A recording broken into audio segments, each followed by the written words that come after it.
Hey, everybody. Welcome back to another daily drop here on TarHeelIllustrated.com. I'm THI publisher Andrew Jones, and the topic today is Carolina football. We continue to go position group by position group. Today, we focus on the offensive line. We've already done running back and tight end offensive line today. Next will be wide receiver. We did quarterback a couple times earlier with all the different stuff going on quarterbacks. So we're not actually doing that in this quote unquote series. And then we'll focus on defense. All right, let's look at the offensive line. It's going to be very different than a year ago.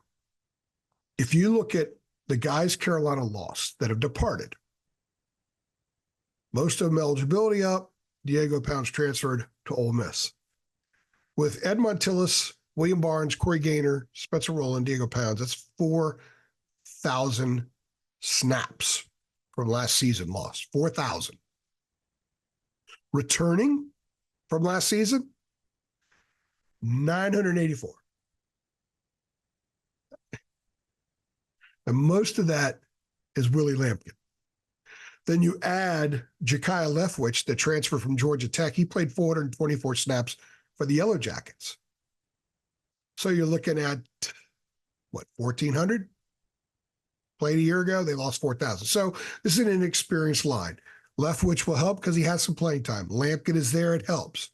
Austin Blaski, the transfer from Georgia, at least has been in a very winning program. He's got 2 national championship rings. He's been there for a while. So let's look at what the starting offensive line was in the spring game and just kind of go from there.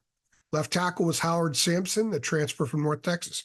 He barely got on the field for the Mean Green, but he is improving rapidly. He's got the specs that the staff wants. He's 6'8", 330, 335. Moves well. Mac and Chip Leggy said the thing that surprised them the most about him is his footwork. He's got really good footwork. You've got Malik McGowan started at left guard. Malik's been in the program for a few years, been on some special teams.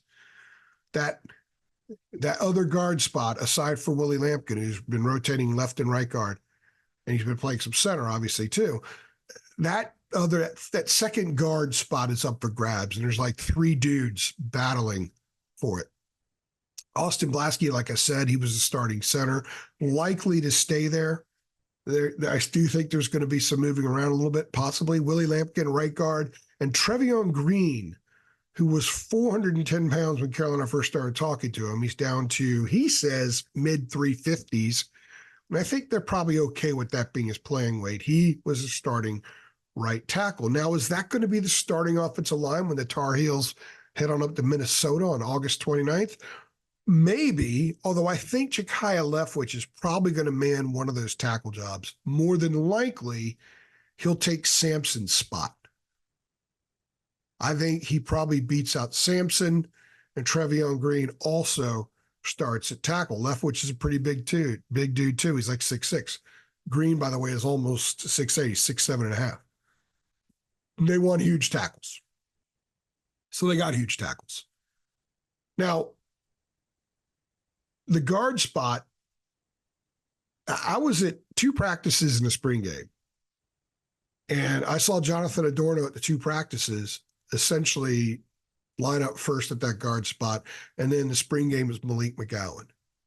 But we've also been told multiple times, especially toward the end of spring, that Zach Rice was coming on. A lot of people ask all the time, how's Zach doing? Why? He's a bust. Why isn't he? He's only been in college 2 years, guys. He played at a small private school in Virginia. He blocked guys like me in high school. So he had to adjust. He had to adjust to the physicality. He had to adjust to every snap, banging heads with monsters. Had to learn the game. Not everybody's on fans' preferred timetable. Everyone's got their own timetable. But Zach has made a lot of improvement. His name is in the conversation for that other guard spot. I don't think he is first in line, and I don't think right now he's second in line, but I do think he's third in line.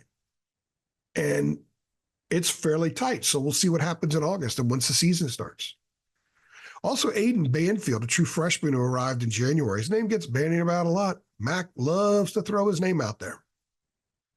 Aiden Banfield did this. Aiden Banfield's really coming on. We've been really impressed with Aiden Banfield. I'm not trying to do a Mac impression. I'll leave that to Adam Smith. but he's someone to watch as well. Probably going to get on the field a little bit. Certain situations, later in games, they want to get him some reps. You've also got Zach Greenberg, offensive lineman from Muhlenberg College, Division III school, who's got 2 years left. He was a really interesting commitment from the portal. And I think given the numbers they have in the offensive line room, it kind of made sense to roll the dice with someone like him, take a chance, see what he could do. Just because he went to Muhlenberg doesn't mean he can't play. Look at NFL rosters, guys. Dudes are from all over. There are guys that can play from all over. I remember when Carolina got Elijah Huzzy, and people were like, why do you want a guy from East Tennessee State? Well, he's their best defensive back. He's good. Could play in the NFL. And let's not forget other tackles. Eli Sutton, been in the program a couple of years. Yanni Norwood, a true freshman who enrolled in January. What really impressed me about him, that he spent the first half of spring practice playing defensive tackle, the second half of spring practice playing offensive tackle, and he ended up being on the second team at offensive tackle in the spring game. So he's athletic, he's smart, and to have a lot of reps on both sides of the ball in his first spring practice when he should still be in high school is impressive. So I think there's a nice foundation here. There's some good young talent that's, not quite ready. And there's some interesting parts in that starting line. On the surface, if you were to kind of lean back and look at the offensive line and say, that's trouble ahead. I understand that because there's not a great deal of experience there. So it's hard to gauge what this line will be. But if you're going to take Mack Brown at his word, he said this line could be, maybe should be better than last year's, in spite of the experience differences. Some of the guys on last year's line didn't really improve over time. So they were snap eaters, but they were kind of right here, couple hundred, 1,000 snaps ago, 1,500 snaps ago individually. And they were kind of still right here when they took their last snap. This group started spring down here. It's up here, and I think the anticipation is it's going to be up here by the time they head to Minneapolis. And certainly once they get into October, get some reps under them. I think that's what Mack means. And you know what? We'll see. It's hard to see on paper. It's hard to see when I've only been around them 3 times in person this spring. So we'll have to wait and see. But you got to take head coach at his word, and that's now the expectation. So if they don't, we have to ask why. So there you go. If you're excited about this offensive line, if you think it has a chance to be better than what a lot of people are saying, if you think some of the additions that they made are really going to enhance this line, I do think Leftwich and Baskey are very, very important additions, then go ahead and click like on this video again. If you're excited about Carolina football, which practice starts in a few months, less than a few months, 2.5 months, click like on this video. Make sure you subscribe to our channel. Hit that notification bell so you get updates every time we upload a video, which is often. And come back tomorrow because we're constantly posting daily drops and other videos. I'm AJ, and I very much appreciate you stopping by.